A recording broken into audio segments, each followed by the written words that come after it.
Sir, thank you very much. आपने मुझे supplementary पूछने का मौका दिया। सर, बहुत ही ज़रूरी प्रश्न है। प्रश्न हमारे देश में बहुत से लोग एग्रीकल्चर छोड़ के क्यों जा रहे हैं, ये सवाल है। और मैं चाहती हूँ सर, फार्मिंग छोड़ के हमारे देश में लोग क्यों जा रहे हैं, ये बहुत ही ज़रूरी सवाल है। मैं मंत्री महोदय से आपके द्वारा पूछना चाहती हूँ कि क्या आप किसानों के बारे में गंभीर नहीं हो? मेरे महाराष्ट्र में करीब 30,000 से ज्यादा किसानों ने सुसाइड किया है। किसान आंदोलन में 700 से ज्यादा किसानों ने अपनी जानें दी है, फिर भी सरकार किसानों के बारे में गंभीर नहीं है। Sir, drip irrigation. माननीय मंत्री जी,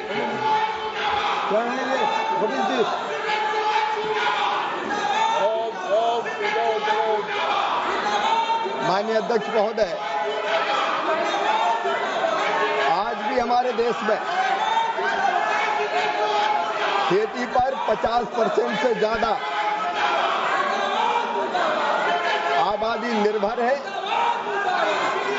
और खेती को लाभ का धंधा बनाने के लिए एक नहीं अनेकों उपाय सरकार कर रही है।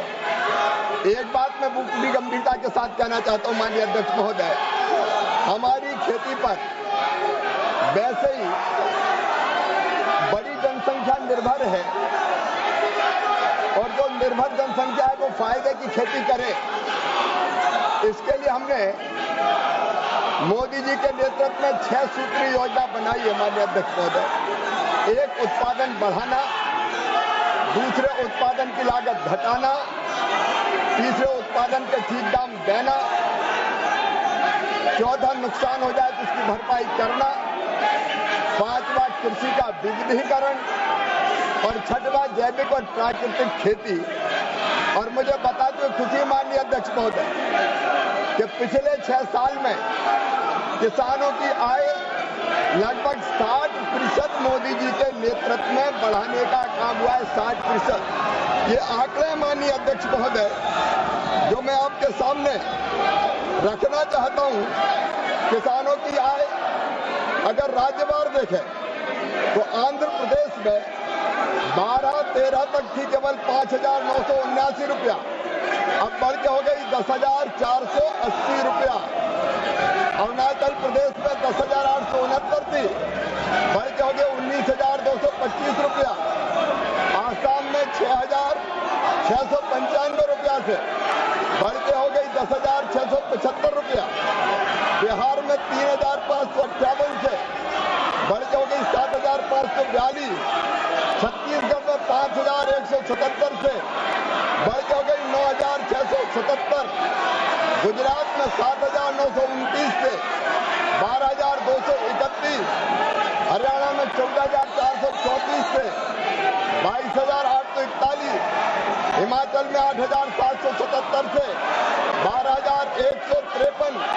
और इस तरह अगर अखिल भारतीय स्तर पर अगर देखा जाए माननीय अध्यक्ष महोदय, पश्चिम बंगाल में भी 3,890 से 6,742, कुल मिला के 6,426 रुपये से बढ़ के ये हो गई है 10,218 रुपया।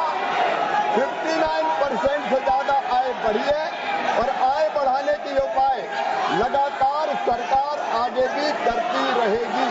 हाँ, इतना जरूर है माननीय अध्यक्ष महोदय कि कृषि से जनसंख्या का बोझ घटे और कृषि कार्य के अलावा बाकी कार्यों में भी अगर एक किसान के 3 बेटे हैं तो 2 खेती करे, एक किसी दूसरे काम में जाए। ये प्रयास करना आवश्यक है, उस दिशा में भी सरकार कदम उठाएगी। ये सदस्यगण,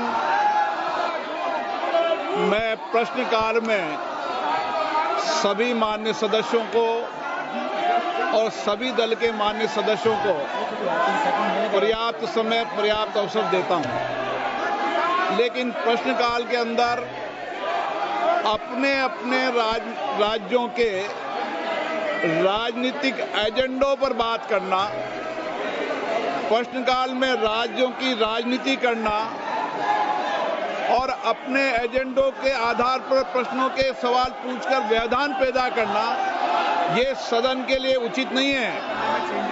प्रश्नकाल आप सवाल पूछ सकते हैं, मंत्री जी की जवाब देते कर सकते हैं, लेकिन प्रश्नकाल के अंदर अपने राज्यों को एजेंडों को, राजनीतिक एजेंडों को सवाल पूछना, राजनीतिक एजेंडों को लाना, ये सदन की मर्यादाओं के अनुरूप नहीं है। मैं पुनः आग्रह करना चाहता हूं, ये सदन